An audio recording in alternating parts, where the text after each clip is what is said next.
Okay, let's drift off to sleep. Today you'll be listening and dozing off on a warm afternoon at Grandma and Grandpa's at Gull Harbor.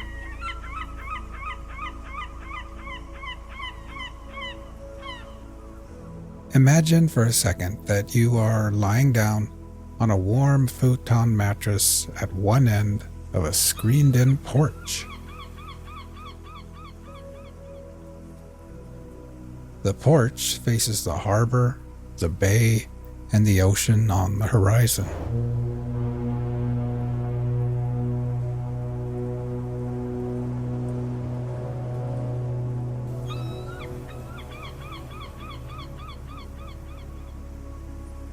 The mattress is nestled into a corner and is part of a cozy little reading nook prepared just for kids.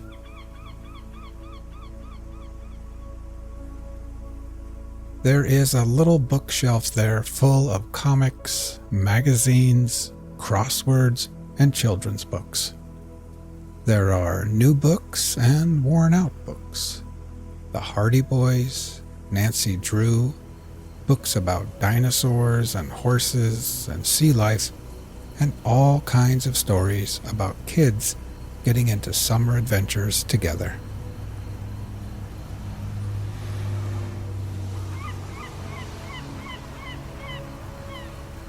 A blue plastic and white transistor radio sits next to a stack of puzzles and board games. A wooden box contains decks of playing cards, dice, jacks, and short little pencils that have been sharpened way too many times.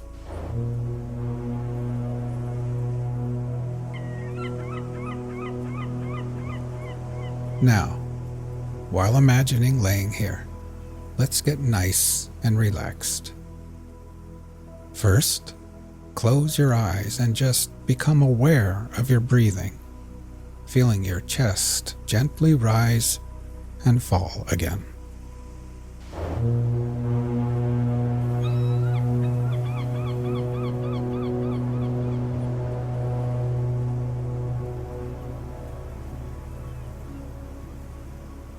Next, we will try taking a few deeper breaths. First, filling your lungs with air, then holding it in for 2 or 3 seconds before gently exhaling and letting it all go. Ready? Breathe in deeply, hold for 3, 2, 1, and then exhale.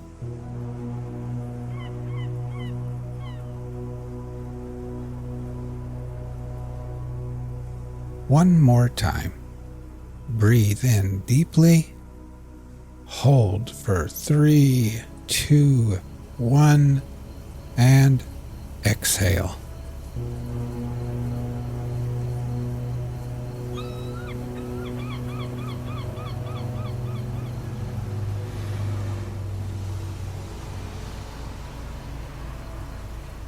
And try thinking to yourself, as I lay here at Gull Harbor, I can feel gravity's pull tugging me gently back towards Earth. With every exhale, I can feel my feet, my ankles, calves, knees, and my legs becoming heavier and more relaxed.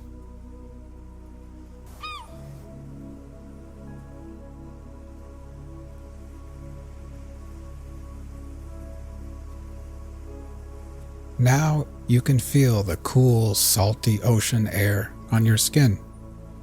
It would almost be too cold if it wasn't for the wonderful afternoon sun shining down on you perfectly. The sunlight splatters through the screens and bathes your tan legs and arms with a soothing warmth, almost as if Grandma has wrapped you up like a cocoon in one of her quilted blankets.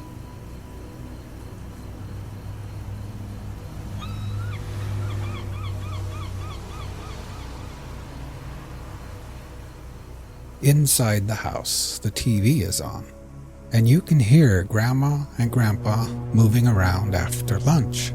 Dr. James Whitcomb Brawler. Brawler, huh? It rhymes with B-R-O-W-E-R. Why do you have that G-H in there? To make it difficult for quizmasters? Yes. Is that what You know that they too will soon be taking their afternoon nap in their rooms. But you've got the whole porch to yourself, and your belly feels nice and warm and perfectly satisfied. Today, Grandma made clam chowder and grilled cheese sandwiches. You enjoyed the hot soup and warm, soft cheese, and then you washed it down with a glass of fresh, cold milk.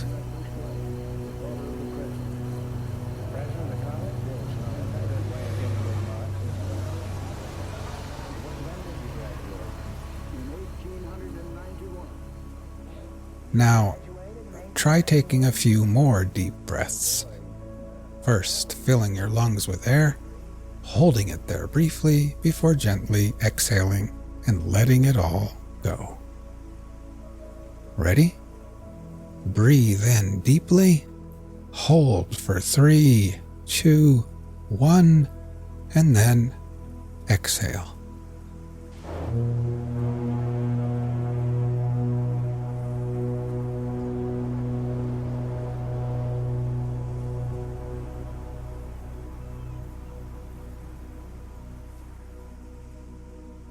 Try continuing on your own, and while doing this, try thinking to yourself, as I lay here, I can feel my body becoming heavier in the cool air and warm sunshine.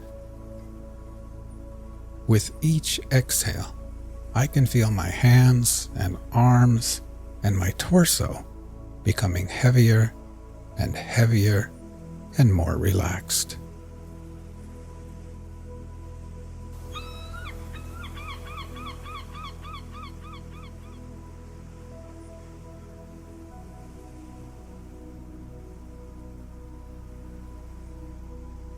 You pull out a random book from the bookshelf.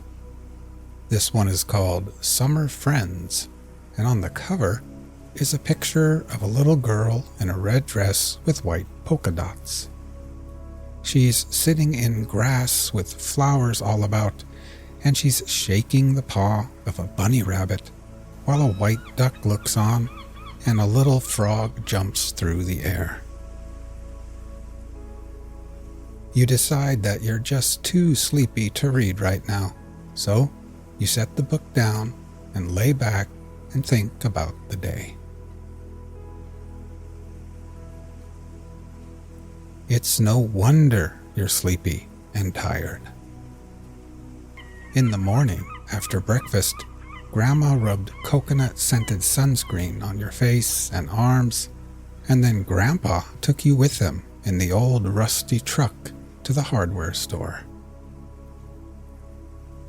There he drank coffee and laughed with old bearded men wearing high rubber boots.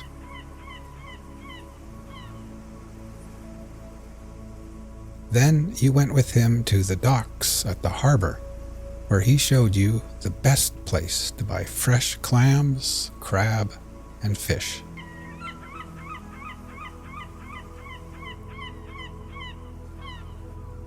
The docks were bustling with activity.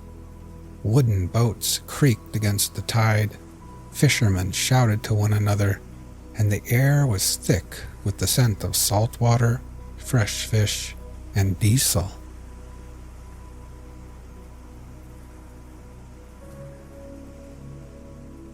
As you continue to breathe deeply and then exhale, try thinking to yourself, as I lay here, my whole body feels heavy and relaxed. With every exhale, I can feel gravity pulling me back towards Earth gently.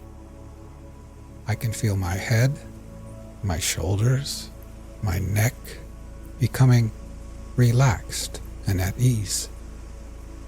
And my legs are heavy and at peace with gravity's pull. Now my whole body, my legs and feet, my arms and hands, my torso, my head and neck and shoulders, my whole body is completely at peace, relaxed, and at ease.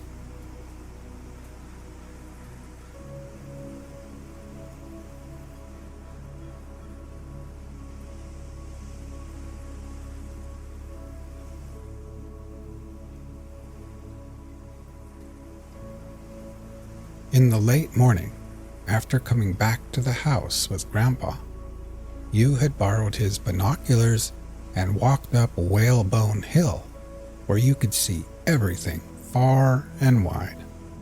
The little town of Gull Harbor, the fishing boats and ships at sea, the car ferry full of tourists headed to the islands, the seagulls, and kids riding bikes and scooters along the streets below. Then, up on Whalebone Hill, you had finally flown your brand new kite, a beautiful purple kite with a long white tail. It climbed higher and higher and higher through the coastal winds, tugging on your tired arms like a heavy fish on the end of the line.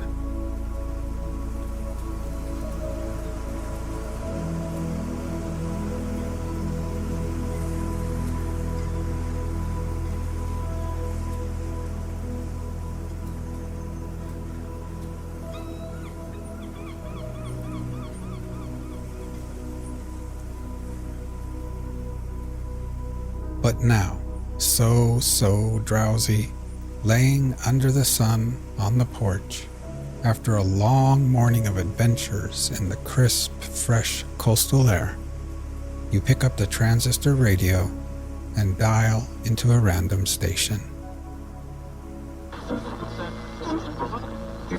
Loss of the steamship Titanic. Report of a formal investigation into the circumstances attending the foundering on April 15, 1912 of the British And then Titanic. You set the radio down, lay back, and close your eyes. 41 degrees 46 minutes north. Longitude 50 degrees 14 minutes west, North Atlantic Ocean, whereby loss of life ensued. Structure. The vessel was built throughout of steel and had a cellular double bottom of the usual type, with a floor at every frame, its depth at the center line being 63 inches, except in way of the reciprocating machinery, where it was 78 inches. For about half of the length of the vessel, this double bottom extended up the ship's side to a height of 7 feet above the keel. Forward and aft of the machinery space, the protection of the inner bottom extended to a less height above the keel. It was so divided that there were 4 separate watertight compartments in the breadth of the vessel. Before and abaft the machinery space, there was a watertight division at the center line only, except in the foremost and aftermost tanks. Above the double bottom, the vessel was constructed of the usual transverse frame system, reinforced by web frames which extended to the highest decks. At the forward end, the framing and plating was strengthened with a view to preventing panting and damage when meeting thin harbor ice. Beams were fitted on every frame at all decks from the boat deck downward. An external bilge keel about 300 feet long and 25 inches deep was fitted along the bilge amidships.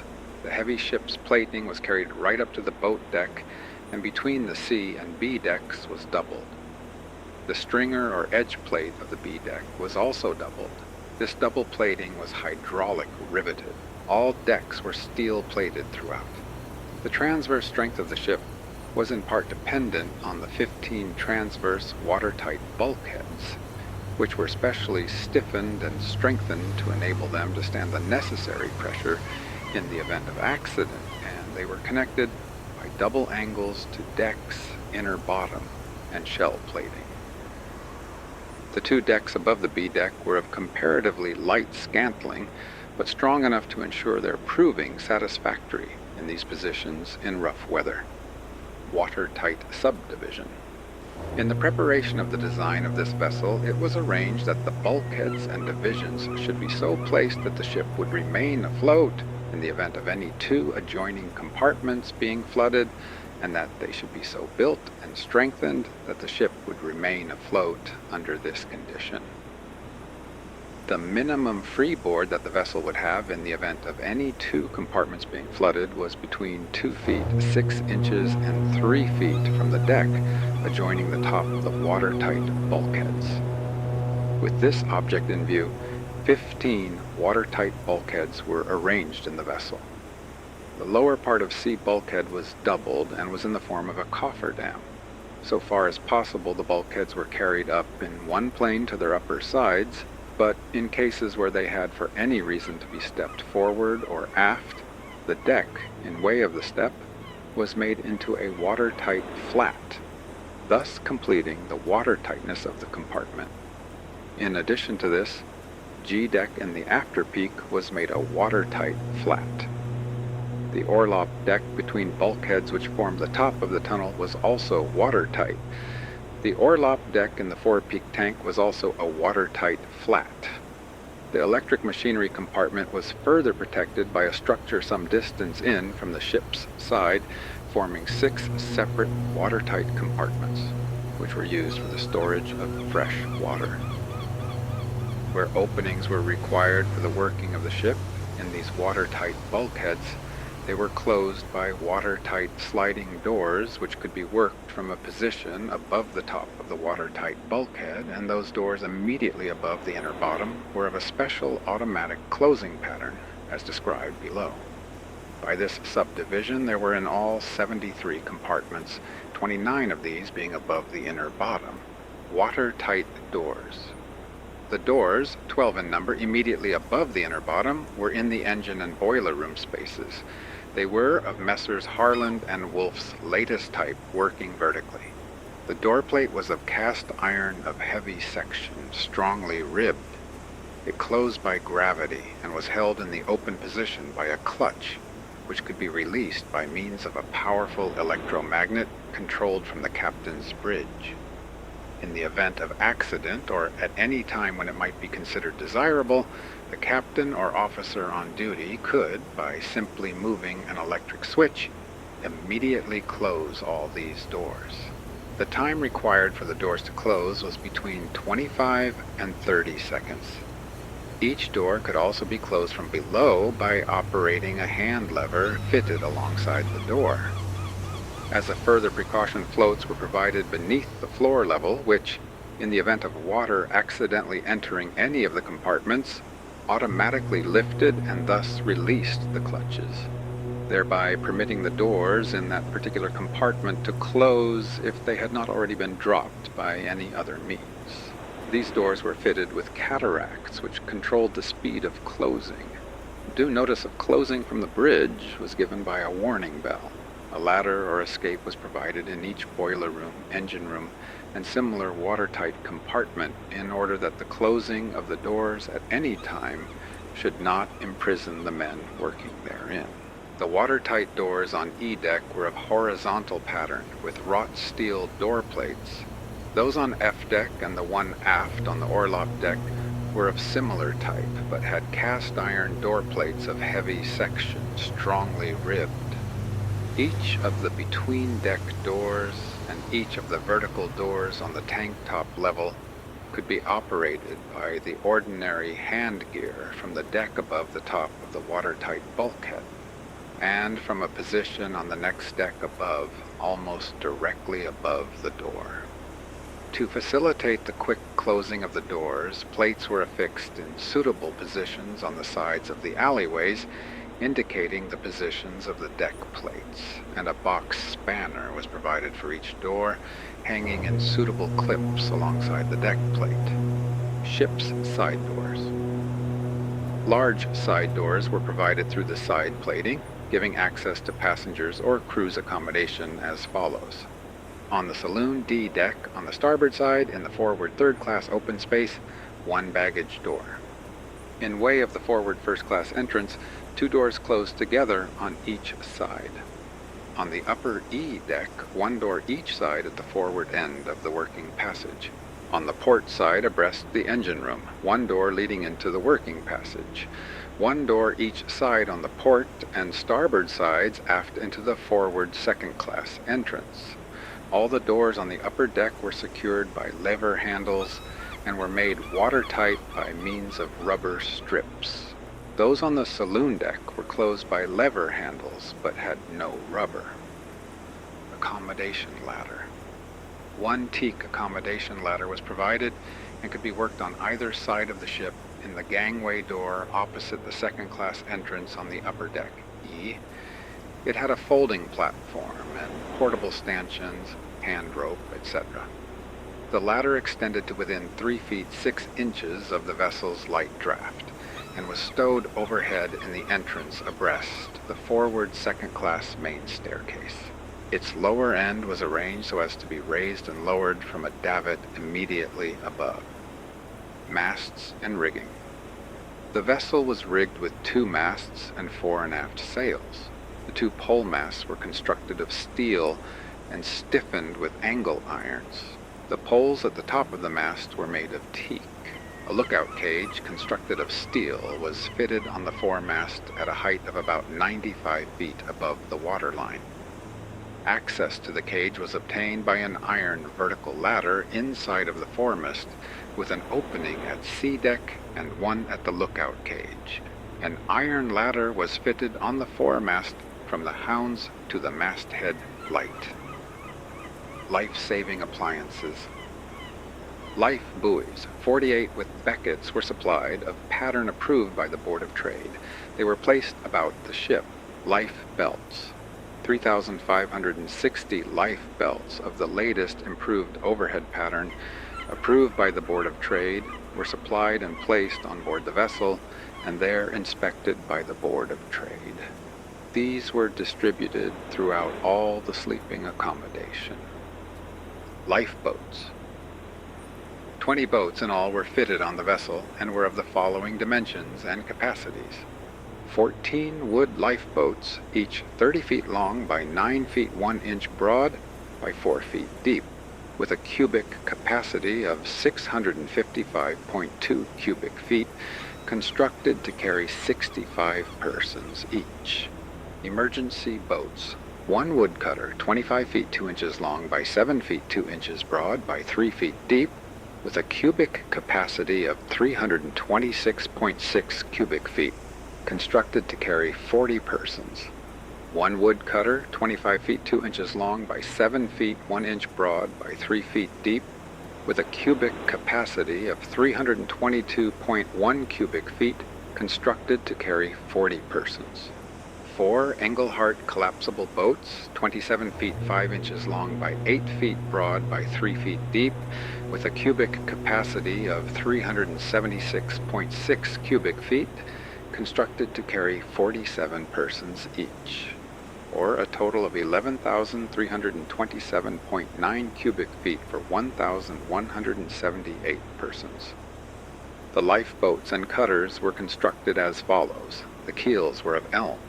The stems and stern posts were of oak. They were all clinker built of yellow pine, double fastened with copper nails, clinched over roofs. The timbers were of elm, spaced about 9 inches apart, and the seats pitch pine, secured with galvanized iron double knees. The buoyancy tanks in the lifeboats were of 18-ounce copper and of capacity to meet the Board of Trade requirements. The lifeboats were fitted with Murray's disengaging gear, with arrangements for simultaneously freeing both ends if required. The gear was fastened at a suitable distance from the forward and after ends of the boats to suit the davits. Lifelines were fitted round the gunwales of the lifeboats. The davit blocks were treble for the lifeboats and double for the cutters. They were of elm with lignum vitae roller sheaves and were bound inside with iron and had swivel eyes.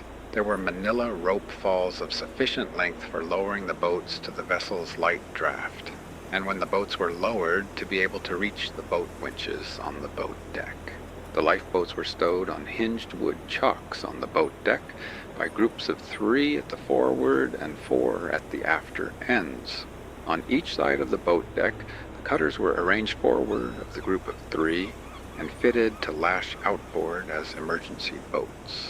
They were immediately abaft the navigating bridge. The Engelhardt collapsible lifeboats were stowed abreast of the cutters, 1 on each side of the ship and the remaining 2 on top of the officer's house, immediately abaft the navigating bridge. The boat equipment was in accordance with the Board of Trade requirements. Sails for each lifeboat and cutter were supplied and stowed in painted bags.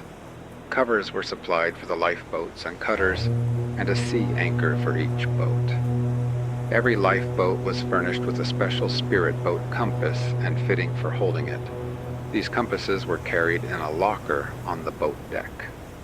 A provision tank and water beaker were supplied to each boat. Compasses were supplied as follows: 1 Kelvin standard compass with azimuth mirror on compass platform, 1 Kelvin steering compass inside of wheelhouse, 1 Kelvin steering compass on captain's bridge, 1 light card compass for docking bridge, 14 spirit compasses for lifeboats. All the ship's compasses were lighted with oil and electric lamps. They were adjusted by Messrs. C.J. Smith of Southampton on the passage from Belfast to Southampton and Southampton to Queenstown. Charts. All the necessary charts were supplied. Distress signals. These were supplied of number and pattern approved by Board of Trade, that is, 36 socket signals in lieu of guns, 12 ordinary rockets, 2 Manuel Holmes deck flares, 12 blue lights, and 6 lifebuoy lights. Pumping arrangements. The general arrangement of piping was designed so that it was possible to pump from any flooded compartment by 2 independent systems of 10-inch mains having cross connections between them. These were controlled from above by rods and wheels led to the level of the bulkhead deck.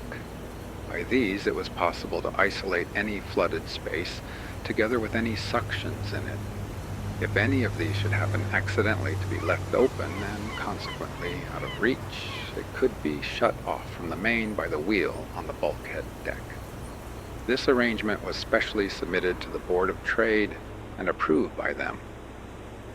The double bottom of the vessel was divided by 17 transverse watertight divisions, including those bounding the fore and aft peaks, and again subdivided by a center fore and aft bulkhead and 2 longitudinal bulkheads into 46 compartments.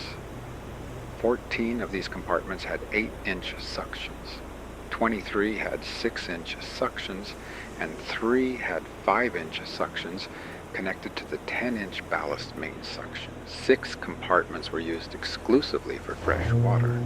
The following bilge suctions were provided for dealing with water above the double bottom, viz. In number 1 hold 2 3.5-inch suctions, number 2 hold 2 3.5-inch and 2 3-inch suctions, bunker hold 2 3.5-inch and 2 3-inch suctions. The valves in connection with the forward bilge and ballast suctions were placed in the fireman's passage, the watertight pipe tunnel extending from number 6 boiler room to the after end of number 1 hold.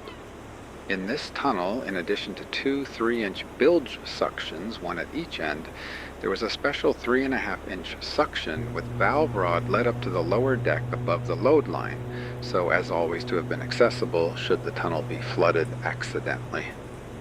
In number 6 boiler room, there were 3 3.5-inch, 1 4.5-inch, and 2 3-inch suctions.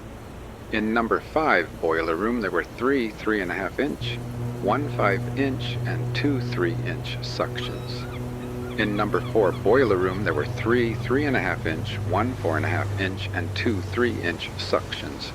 In number 3 boiler room, there were 3 3.5-inch, 1 5-inch, and 2 3-inch suctions. In number 2 boiler room, there were 3 3.5-inch, 1 5-inch, and 2 3-inch suctions. In number 1 boiler room, there were 2 3.5-inch, 1 5-inch, and 2 3-inch suctions. In the reciprocating engine room, there were 2 3.5-inch, 6 3-inch, 2 18-inch, and 2 5-inch suctions. In the turbine engine room, there were 2 3.5-inch, 3 3-inch, 2 18-inch, 2 5-inch, and 1 4-inch suctions. In the electric engine room, there were 4 3.5-inch suctions. In the storerooms above the electric engine room, there was 1 3-inch suction. In the forward tunnel compartment, there were 2 3.5-inch suctions. In the watertight flat over the tunnel compartment, there were 2 3-inch suctions. In the tunnel after compartment, there were 2 3.5-inch suctions. In the watertight flat over the tunnel after compartment, there were 2 3-inch suctions. Electrical installation, main generating sets. There were 4 engines and dynamos, each having a capacity of 400 kilowatts at 100 volts, and consisting of a vertical 3-crank compound forced lubrication enclosed engine of sufficient power to drive the electrical plant. The engines were direct coupled to their respective dynamos. These 4 main sets were situated in a separate watertight compartment about 63 feet long by 24 feet high, adjoining the after end of the turbine room at the level of the inner bottom. Steam to the electric engines was supplied from 2 separate lengths of steam pipes, connecting on the port side to the 5 single-ended boilers in compartment number 1 and 2 in compartment number 2, and on the starboard side to the auxiliary steam pipe which derives steam from the 5 single-ended boilers in number 1 compartment, 2 in number 2, and 2 in number 4. By connections at the engine room forward, bulkhead steam could be taken from any boiler in the ship. Auxiliary generating sets. In addition to the 4 main generating sets, there were 2 30-kilowatt engines and dynamos situated on a platform in the turbine engine room casing on saloon deck level, 20 feet above the water line. They were the same general type as the main sets.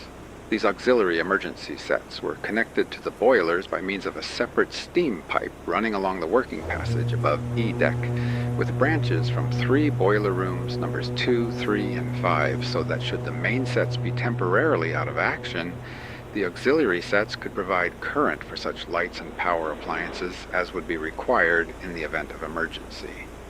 Electric lighting.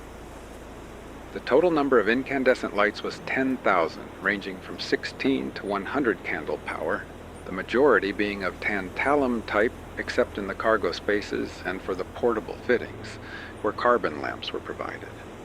Special dimming lamps of small amount of light were provided in the first-class rooms. Electric heating and power and mechanical ventilation. Altogether, 562 electric heaters and 153 electric motors were installed throughout the vessel, including 6 50 hundredweight and 2 30 hundredweight cranes, 4 3-ton cargo winches, and 4 15 hundredweight boat winches. There were also 4 electric passenger lifts, 3 forward of the first-class main entrance and 1 in the second-class forward entrance, each to carry 12 persons. Telephones.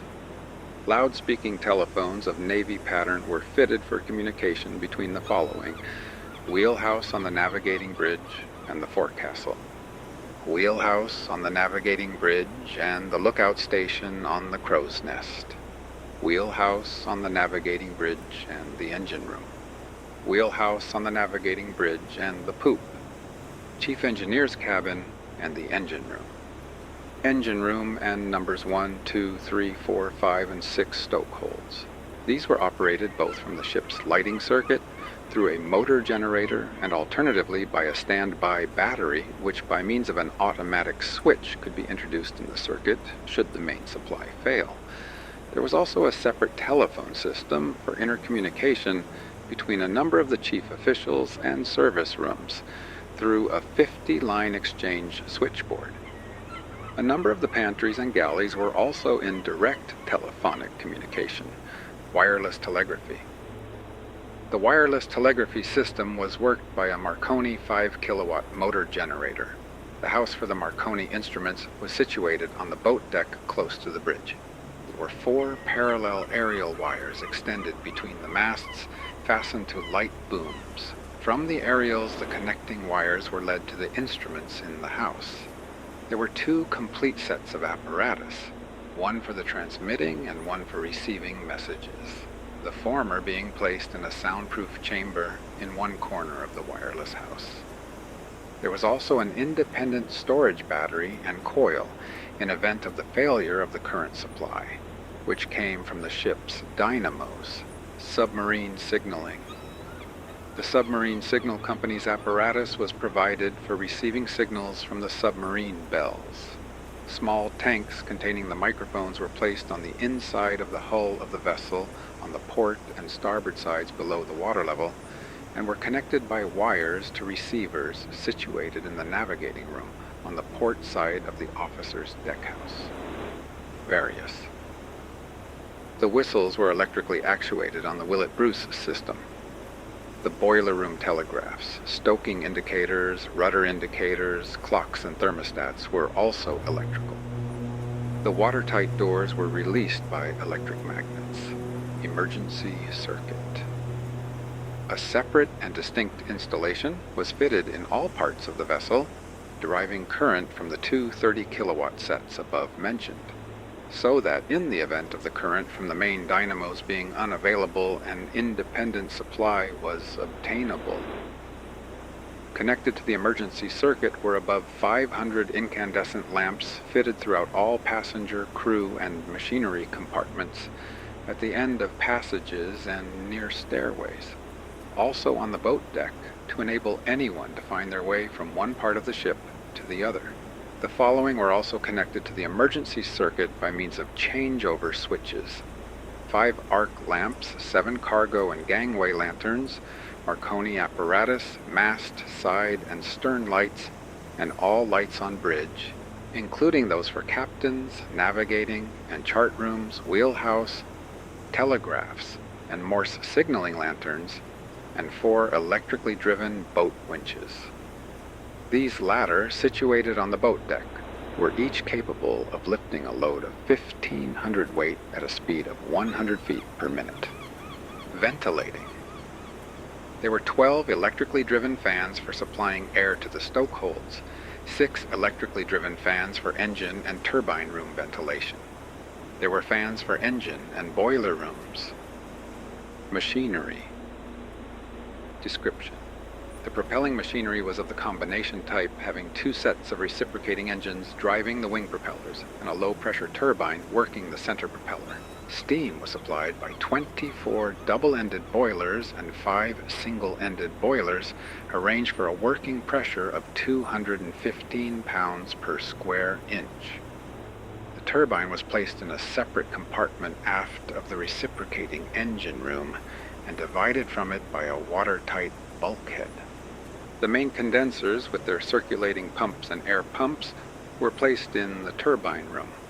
The boilers were arranged in 6 watertight compartments, the single-ended boilers being placed in the one nearest the main engines, the whole being built under Board of Trade survey for passenger certificate. Reciprocating engines. The reciprocating engines were of the 4-crank triple expansion type. Each set had 4 inverted direct-acting cylinders, the high pressure having a diameter of 54 inches, the intermediate pressure of 84 inches, and each of the 2 low-pressure cylinders of 97 inches, all with a stroke of 6 feet 3 inches. The valves of the high-pressure and intermediate cylinders were of the piston type, and the low-pressure cylinder had double-ported slide valves fitted with Stevenson link motion. Each engine was reversed by a Brown type of direct-acting steam and hydraulic engine. There was also a separate steam-driven high-pressure pump fitted for operating either or both of the reversing engines. This alternative arrangement was a standby in case of breakdown of the steam pipes to these engines. Turbine. The low-pressure turbine was of the Parsons reaction type, direct coupled to the center line of shafting and arranged for driving in the ahead direction only. It exhausted to the 2 condensers, placed one on each side of it. A shut-off valve was fitted in each of the adduction pipes leading to the condensers. An emergency governor was fitted and arranged to shut off steam to the turbine and simultaneously change over the exhaust from the reciprocating engines to the condensers should the speed of the turbine become excessive through the breaking of a shaft or other accident. Boilers. All the boilers were 15 feet, 9 inches in diameter, the 24 double-ended boilers being 20 feet long and the single-ended 11 feet, 9 inches long.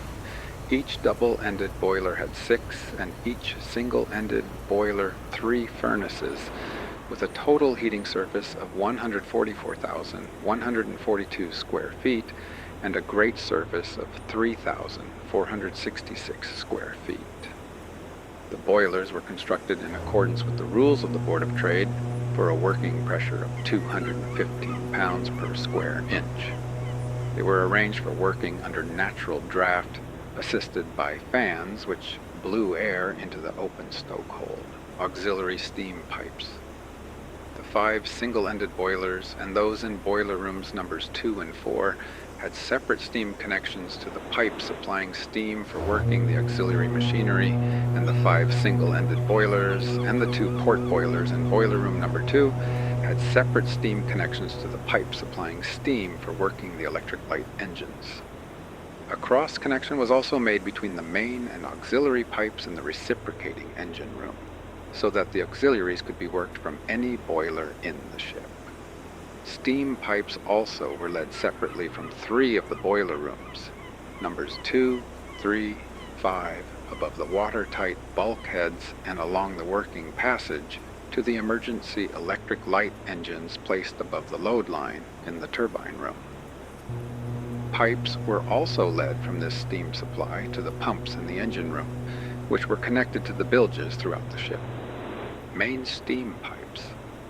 There were 2 main lines of steam pipes led to the engine room with shut-off valves at 3 of the bulkheads. Besides the shut-off valves at the engine room bulkhead, a quick-acting emergency valve was fitted on each main steam pipe, so that the steam could at once be shut off in case of rupture of the main pipe. Condensing plant and pumps.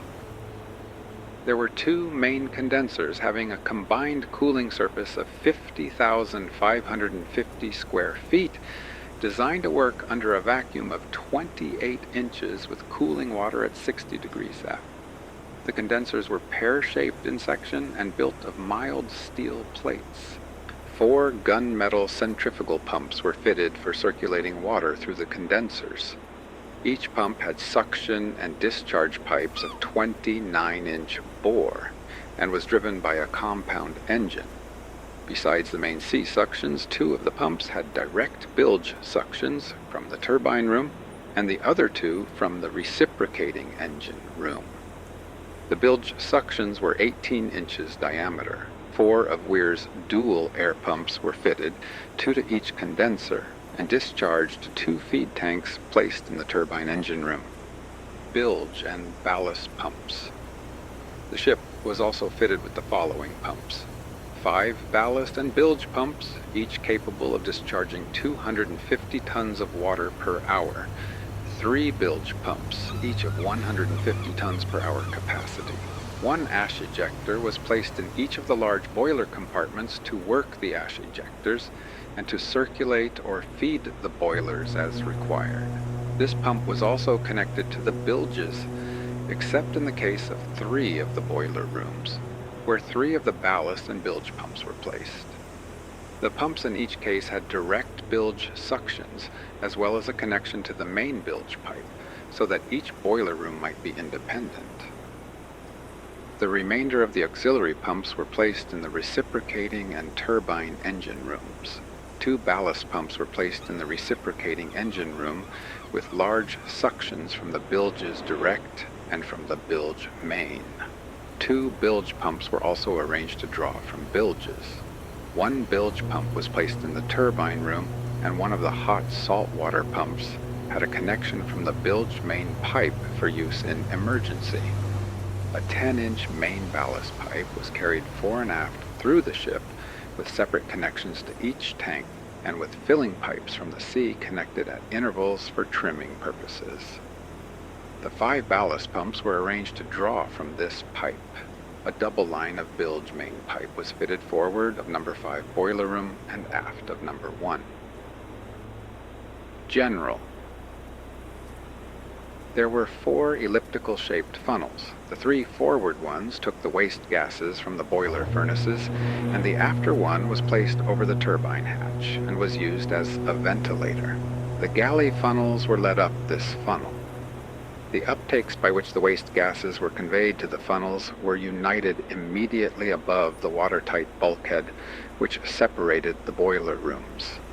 All overhead discharge from the circulating pumps, ballast pumps, bilge pumps, etc., were below the deep load line, but above the light line. The boilers were supported in built steel cradles and were stayed to the ship's side and to each other athwart ships by strong steel stays. Built steel chocks were also fitted to prevent movement fore and aft. Silent blow-offs from the main steam pipes were connected direct to both condensers. Crew and passengers. When the Titanic left Queenstown on April 11th, the total number of persons employed on board in any capacity was 885. The respective ratings of these persons were as follows: Deck Department 66, Engine Department 325, Victualling Department 494. 8 bandsmen were included in the second-class passenger list. In the deck department, the master, Edward Charles Smith, held an extra master certificate. Chief Officer H.F. Wild held an ordinary master certificate. First Officer W.M. Murdoch held an ordinary master certificate. Second Officer C.H. Lightoller held an extra master certificate. Third Officer H.J. Pittman held an ordinary master certificate. Fourth Officer J.G. Boxall held an extra master certificate. Fifth Officer H.G. Lowe held an ordinary master's certificate. Sixth Officer J.P. Moody held an ordinary master's certificate. In the engine department were included the chief engineer and 7 senior and 17 assistant engineers. In the victualling department there were 23 women employed. The total number of passengers on board was 1,316. Of these, first class 180 male, 145 female, 325 total first class passengers. Second class 179 male, 106 female, 285 total second class passengers. Third class 510 male, 196 female, 706 total third class passengers. Total passengers 1,316. Of the above, 6 children were in the first class, 24 children were in the second class, 79 children were in the third class, or 109 in all. About 410 of the third class passengers were foreigners, and these, with the foreigners in the first and second class and in the victualling department, would make a total of nearly 500 persons on board who were presumably not English speaking, so far as it is possible to ascertain. The disposition of the different classes of passengers and of the crew in the ship has already been described. In all, 2,201 persons were on board.